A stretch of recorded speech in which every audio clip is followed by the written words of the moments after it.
guys! Welcome back to my channel. It's me, Mia Moore, ang nagsasabing hindi lahat ng laro ay basta laro lang. And for today's video ay katuloy na ito nung seeds natin last time. And ang seeds naman na babanggitin ko ngayon ay para ito sa level 5 lands lamang. Uulitin ko, ito ay para sa level 5 lands lamang at possible na magkaroon ka ng income dito na 1,980 PHP a day. Yes, tama kayo ng rinig. 1,980 talaga ang possible income dito sa seeds na babanggitin ko. Alright, wala nang patumpik-tumpik pa. So, ano nga ba ang mga seeds na ito? Ito ay walang iba kung hindi ang grapes at banana seeds. Ang grapes at banana seeds ay parehas na mabibili sa halagang 30 gold coins at ang output nila pareho ay 10 na kahoy at 1 either grape or banana, depende sa mapipili mo. Ang grapes ay may halaga na 6.6 diamonds ang isa. Ang banana naman ay may halaga na 7.26 diamonds ang isa.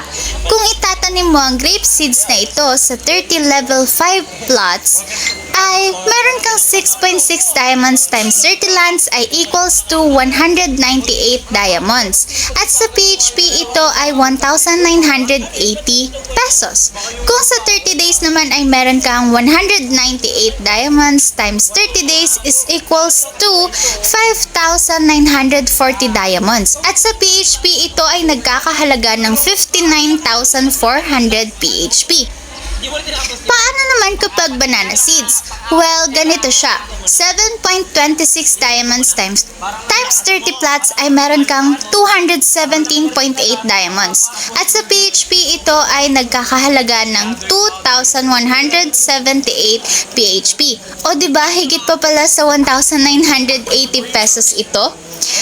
Paano naman kapag 30 days mo siyang itatanim? Bali ganito siya. Meron kang 217.8 diamonds times 30 days is equals to 6,534 diamonds. At sa PHP, ito ay nagkakahalaga ng 65,340 pesos. Grabe no? Ang laki ng possible income kapag itong dalawa na to pala yung pinagpilian mong itanim. Kaya naman, ano pang hinihintay mo? Kung gusto mo na kumita ng ganyan kalaki ay hindi ka na maghihintay pa na maunahan ng iba. Mag-download ka na rin ng Agribaron dahil dito safe ang pera nyo at mabilis pa ang withdrawal. Legit, subok na ng ilang beses. Iiwan ko ang download link sa baba, kasama na rin ang aking invitation code at ang link ng aking Telegram channel para naman kapag meron kang katanungan ay pwede kong masagot agad. Thank you for watching mga kamore.